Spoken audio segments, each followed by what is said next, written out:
అందరికీ శుభోదయం. మనము నిన్నటి క్లాస్ లో ఏం చెప్పుకున్నాం కదా, ఏ కులం రాసిన కవి ఎవరు? చెరబండ రాజు. ఎవరు రాశారు? చెరబండ రాజు. మరి వివిధ కులాల గురించి మనము తెలుసుకోవడం జరిగింది. మరి వాళ్ళ అవసరాలు ఉంటేనే మన సమాజం అనేది ముందుకు సాగుతుంది, అవునా కాదా? ఆ విషయము ఈ పాఠం ద్వారా మనము తెలుసుకోవడం జరిగింది. కానీ కులానికి వస్తే ఏం చేస్తూ ఉంటారు కొంతమంది, వాళ్ళను విడదీయడం అనేది జరుగుతుంది. కాబట్టి దాన్ని మనం ఏం చేయాలి? అలాంటి వాళ్ళను మనము ఏం చేయాలి? అలాంటి వాళ్లకు తగిన శాస్త్రం చేయాలి మనమందరం కలిసి, అవునా? అదే విధంగా మరి అన్ని పనులు చేసేటప్పుడు మాత్రము కులము గుర్తురాదు. కానీ వాళ్ళ వాళ్ళ వాళ్ళ అవసరాలకు వచ్చినప్పుడేమో గుర్తురాదు. కానీ సమాజంలోకి వచ్చేసరికి ఏంటిది? కులం అనేది గుర్తుకు వస్తుంది. కాబట్టి మనకు మన సమాజంలో కూడా కొన్ని కులాల గురించి కూడా వ్యతిరేకత ఎన్నో జరిగాయి, అవునా కాదన్న? మనము ఈ రోజు ఏంటిది, దీనికి సంబంధించినటువంటి వ్యాకరణ అంశాలు తెలుసుకుందాం. Page number 88. ఇవి చేయండి. ఏంటిది? ఇవి చేయండి. విని అర్థం చేసుకొని ఆలోచించి మాట్లాడడం. విని అర్థం చేసుకొని ఆలోచించి మాట్లాడడం. ఫస్ట్ వన్, ఏ కులం అబ్బి అనే పాట ఉద్దేశం ఏమై ఉంటుంది చర్చించండి. మనం తెలుసుకున్నాం ఏంటిది? ఏ కులం అబ్బి అంటే కులాల గురించి తెలుసుకున్నాము. మరి ఆ కులాల వాళ్ళు చేసే పనులు అందరూ కూడా అనుభవిస్తూ ఉన్నారు. కానీ వాళ్ళ పనులు వాళ్ళు చేయలేకుంటే సమాజం అనేది వెనకబడి పోతుంది. సెకండ్ వన్ అన్న, పాఠంలో కవి చెప్పినట్లుగానే శ్రామికుల జీవితాలు ఉన్నాయా? దీని మీద అభిప్రాయాలు తెలపండి. అవును, అవునా కాదు? అవును, కవి చెప్పినట్లుగానే శ్రామికుల జీవితాలు ఈ విధంగానే ఉన్నాయి. కానీ ఒకటి మాత్రం అర్థం చేసుకోవడం లేదు. ఏంటిది? అన్ని పనులు చేసుకునేటప్పుడేమో అన్ని కులాల వాళ్ళు కావాలి. కానీ వాళ్ళకి ఏదైనా అవసరం అంటే వాళ్ళకు సంబంధించిన కులానికి సంబంధించినప్పుడు మాత్రం ఈ కులాలు అవసరం లేదు, అవునా కదా? వాళ్ళకు సంబంధించిన కులం మాత్రమే వాళ్ళ గురించి వాళ్ళు గొప్ప చెప్పుకోవడమే జరుగుతుంది. కానీ అప్పుడు మాత్రము అవసరం ఉండదు. కానీ అన్ని పనులు చేసుకునేటప్పుడు మాత్రము ఏంటిది? కులం అవసరం. దాని గురించే ఈ పాఠం మనం చదువుకున్నాం కదా నాన్న. నెక్స్ట్ వన్ చూడండి. సెకండ్ వన్, ధారాళంగా చదవడం, అర్థం చేసుకొని ప్రతిస్పందించడం. చూడండి, మనిషి జీవన గమనం అంతా శ్రామికుల మీద ఆధారపడి నడుస్తుంది. మనిషి లౌకిక జీవన పార్శ్వాలన్నీ శ్రామికుల స్పర్శతో చైతన్యవంతం అవుతాయి. పొద్దున్నే లేవగానే అవసరమయ్యే నీళ్లు మన ఇంట్లోకి రావడానికి వెనుక ఎవరి శ్రమ దాగి ఉన్నదో ఆలోచించమా? వేడి వేడి చాయ్ కాఫీలు తాగే రుచి వెనుక పాలు పోసే పాలవాడిని గుర్తు చేసుకుంటామా? ఇల్లు వాకిలి పరిశుభ్రంగా ఉంచే వారిని, మనం వేసుకునే ఉతికిన దుస్తులు ఇస్త్రీ మడతలు వెనుక ఉన్న శ్రమ సౌందర్యాన్ని తలుచుకున్నామా?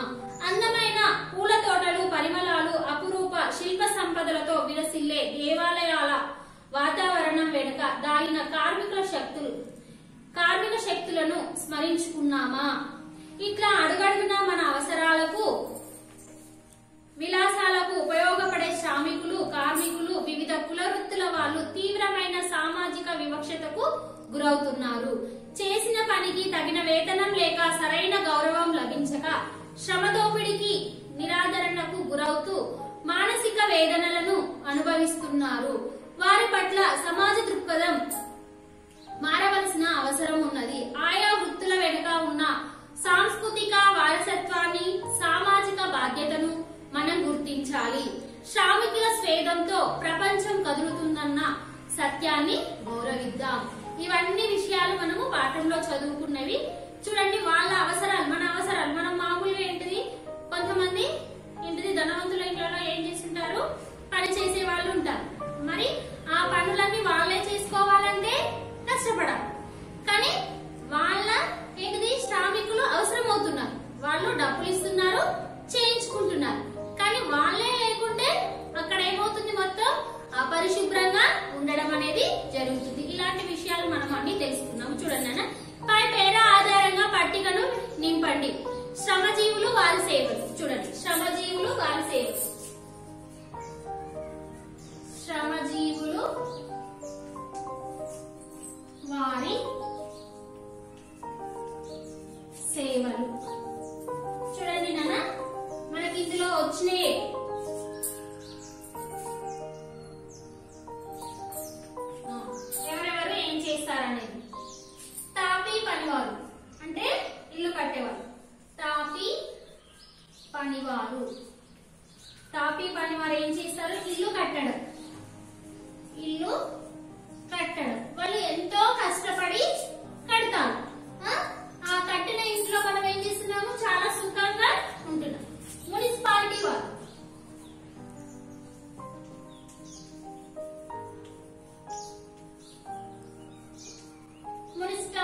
మున్సిపాలిటీ వారు ఏంటిది నీరు సరఫరా చేయడం. వీళ్ళు ఏం చేస్తారు నీరు సరఫరా చేస్తారు. నీరు సరఫరా చేస్తారు. పాలవాడు పాలవాడు పాలు పితికి అమ్మడం. పాలు పితికి అమ్మడం. మరి అతను పాలు పితికి అమ్ముతేనే మనము చాయ్ తాగుతాము, అలానే పెరుగు వేసుకోవడం జరుగుతుంది. చాకలి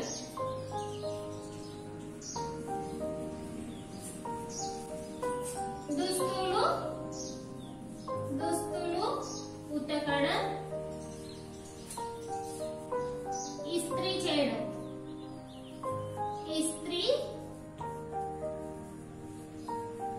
చేయడం. తర్వాత శిల్పి ఏం చేస్తాడన్నా శిల్పాలను చెక్కడం.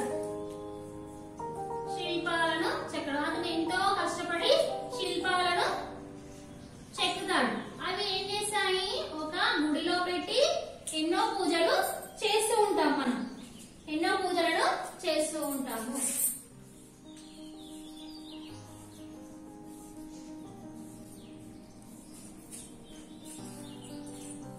సెకండ్ వన్ అన్న ఈ పాఠంలోని ప్రాస పదాలు రాయండి. ఈ పాఠంలోని ప్రాస పదాలు రాయండి. ఉదాహరణ పెట్టినప్పుడు, ఎత్తినప్పుడు అంటే లాస్ట్ కి ఏవైతే ఉంటాయో అవే రావాలన్నట్టు. ఇలా మనకు చాలా ఉన్నాయి నాన్న, నేను కొన్ని రాస్తాను చూడండి. చిమ్మినప్పుడు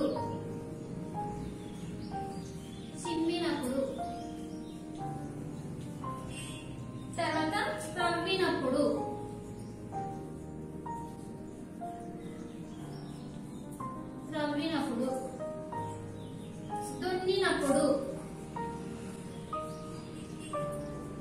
దున్నినప్పుడు,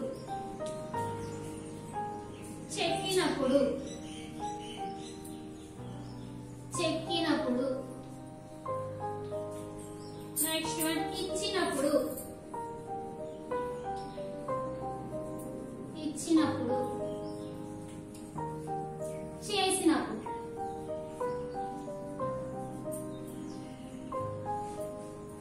చేసినప్పుడు. చూడండి నాన్న, చిమ్మినప్పుడు, త్రవ్వినప్పుడు, దున్నినప్పుడు, చెక్కినప్పుడు, ఇచ్చినప్పుడు, చేసినప్పుడు.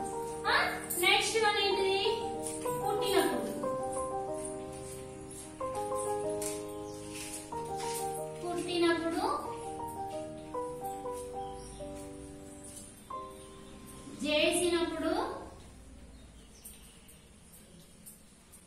చేసినప్పుడు,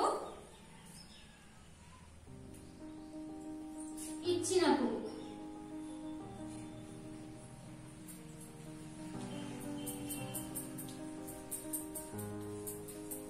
ఇవి నాన్న ఈ పాఠంలో వచ్చినటువంటి ప్రాస పదాలు. నెక్స్ట్ వన్ మనకి సృజనాత్మకత ప్రశంస. ఇది మీరు చేయవలసింది. మీ పాఠశాలలో ఈ గేయాన్ని తగినట్లుగా అభినయం చేసి చూపండి.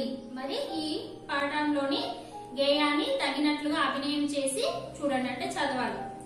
ఈ పాట స్ఫూర్తిగా తీసుకొని వివిధ పనులు చేసే వారి ప్రాధాన్యత తెలిపేటట్లు చిన్న కవిత లేదా గేయం రాయండి. ఈ విధంగా ఉంది ఏదైనా మనం ఇంతకుముందు పాఠంలో అయితే ఎలా ఉందో దానికి కొంచెం వేరుగా ఒక గేయాన్నన్నా లేకుంటే కవితనన్నా రాయండి. అది మీరే మీ పని. నెక్స్ట్ వన్ అన్న పదజాల వినియోగం. క్రింద ఇచ్చిన వాక్యాలలో గీత గీసిన పదాలకు అర్థాలు రాయండి. ఏంటిది గీత గీసిన పదాలకు అర్థాలు రాయండి.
చేస్తూ దాన్ని ఎలా ఎలా ఎలా అయితే చేస్తారో ఏ సాములను అయితే చేస్తారో ఆ విధంగా మలవడం అనేది జరుగుతుంది.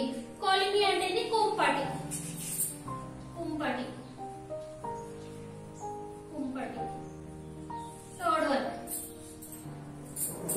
పొలంలోని కోండ్రలు చక్కని గీతల వలె ఉన్నాయి. ఇక్కడ ఏమిచ్చారు? కోండ్రలు, గీతలు.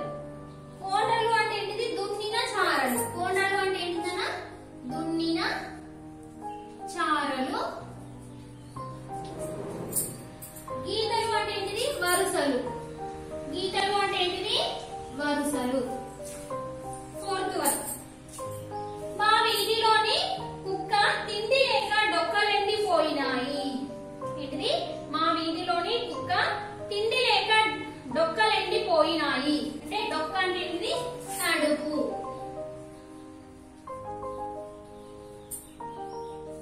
ఫిఫ్త్ వన్, పిల్లలు కబుర్లలో పడిపోయారు. పిల్లలు కబుర్లలో పడిపోయారు. కబుర్లు అంటే ఏంటిది? మాటలు. ముచ్చట్లలో అంటారు కదా, ముచ్చట్లలో పడిపోయారు, మాటల్లో పడిపోయారు. మన దేశంలో కూడు లేని వారు ఉండరాదు. మన దేశంలో కూడు లేని వారు ఉండరాదు. కూడు అంటే ఏంటిది? తిండి. తిండి.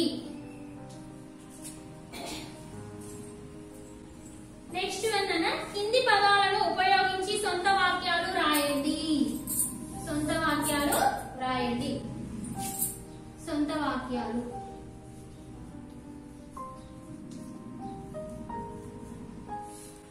ఫస్ట్ వన్ ఏంటిది? కళ్ళబొల్లి.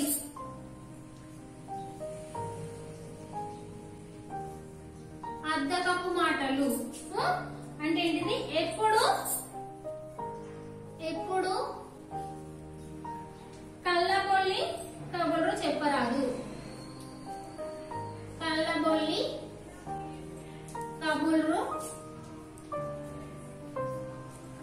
చెప్పరాదు.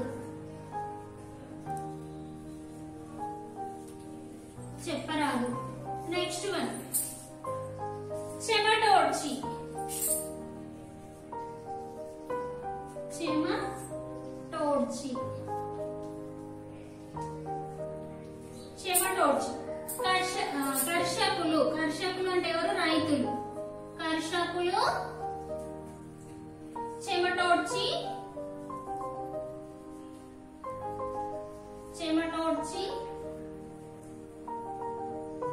శ్రమిస్తారు.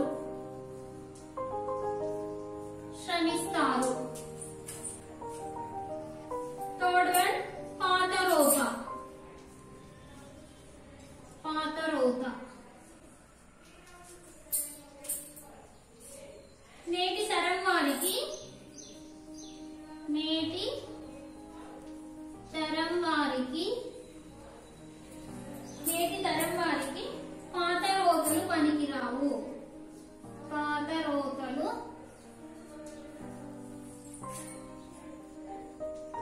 పనికి రావు. ఇప్పటి వాళ్ళకు ఏంటిది? ఇంతకు ముందు కాలంలో చేసినటువంటి అలవాట్లు గాని పద్ధతులు గాని ఏవి కూడా వాళ్ళకు నచ్చవన్నట్టు. పాత ముచ్చట్లు అంటారు కదా. విగ్రహాలు. విగ్రహాలు. శిల్పి తన మనసులోని. శిల్పి తన మనసులోని భావాలను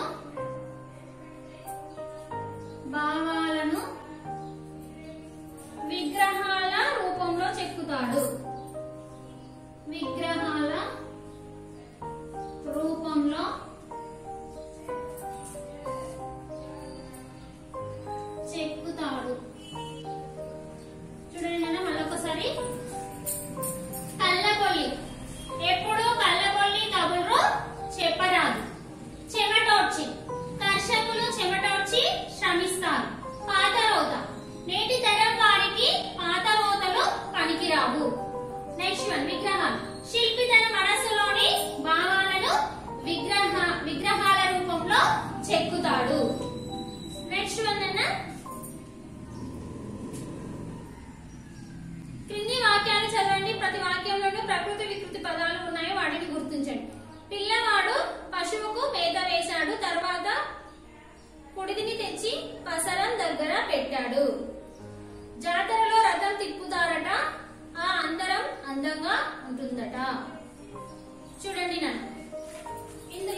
విగ్రహాలు ప్రకృతి వికృతులు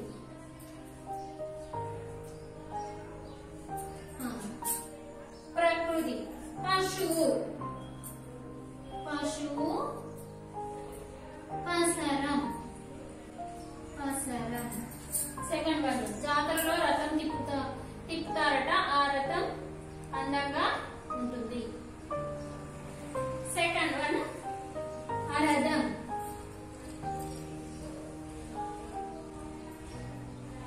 రథం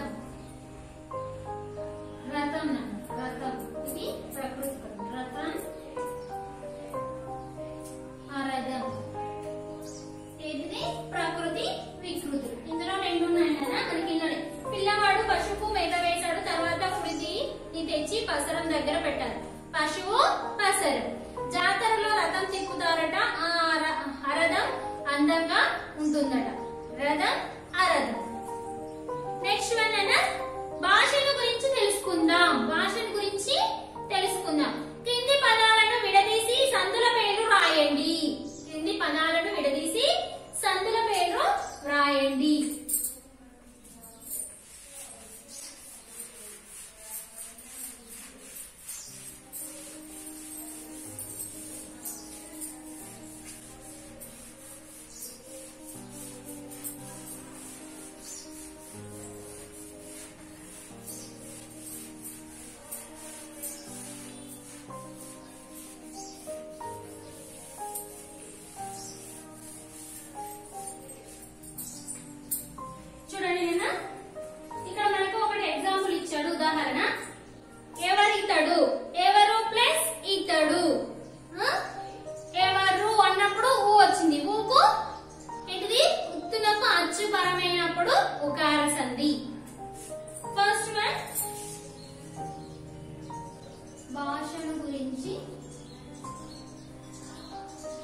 డొక్కలేండి.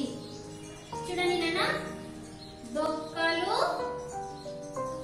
ప్లస్ ఎండి. ఇక్కడ చూడండి డొక్కలు ఊ అన్నప్పుడు ఏమొస్తుంది? ఊ. ఊ ప్లస్ ఏ. ఉత్తు నాకు అచ్చు పరమైంది కాబట్టి ఇది ఉకార సంధి. ఏంటిది? ఉకార సంధి. బట్టలల్లి, బుట్టలల్లి,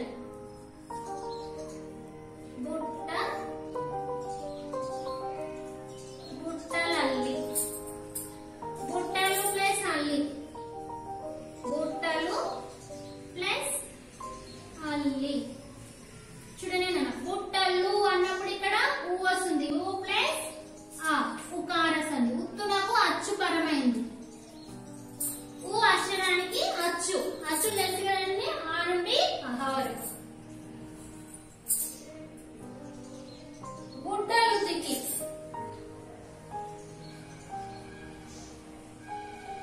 గుడ్డలు తిక్కి, గుడ్డలు ప్లస్ ఉతికి, ఉతికి. ఇది కూడా చూడండి నాన్న, గుడ్డలు ఊ ప్లస్ ఊ, ఉత్తునకు ఊ. ఇది కూడా ఉకార సంధి. రాముడెప్పుడు, రాముడెప్పుడు, రాముడెప్పుడు. రాముడు ప్లస్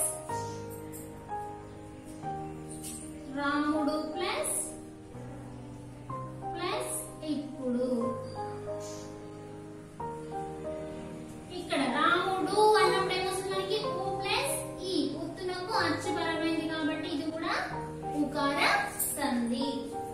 నెక్స్ట్ వన్ అన్న, ఈ క్రింది పదాలను కలపండి, సంధుల పేరు రాయండి. ఇంతకుముందు ఏమో మనకు ఒక పదం ఇచ్చి విడదీసి సంధి పేరు రాయమన్నాడు. మళ్ళీ ఇప్పుడు మనకి ఏం అడుగుతున్నాడు? కలిపి. విడదీసి ఉంది, కలిపి రాసి అది ఏ సంధో మనము రాయాలి. ఇది అర్థమైంది కదా? డొక్కలండి, డొక్కలు ప్లస్ ఎండి. గుట్టలల్లి, గుట్టలు ప్లస్ అల్లి. గుడ్డలు, గుడ్డలు ప్లస్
అందించు అందించు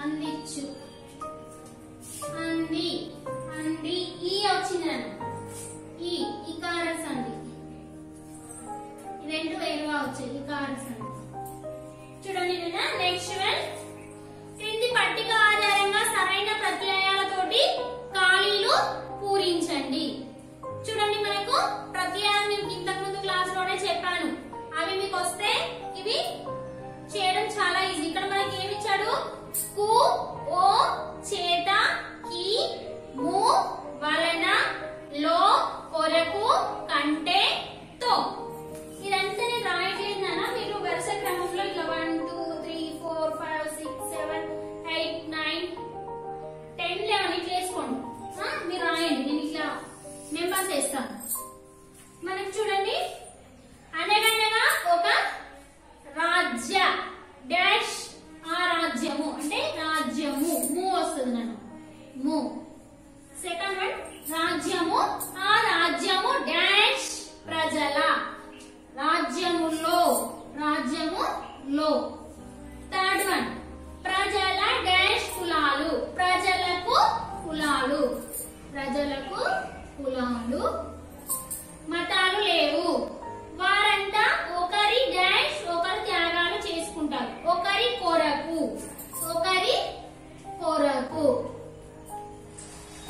ఫిఫ్త్ వన్ అన్న వారి డాష్ మంచివారు ప్రపంచం డాష్ ఎవరు లేరు వారి కంటే నెక్స్ట్ వన్ మంచివారు ప్రపంచంలో ఎవరు లేరు లో ప్రపంచంలో అన్నదానం డాష్ పుణ్యం వస్తుందని ఆ ఊరి రాజు డాష్ అన్నదానం చేయబడింది అన్నదానం వలన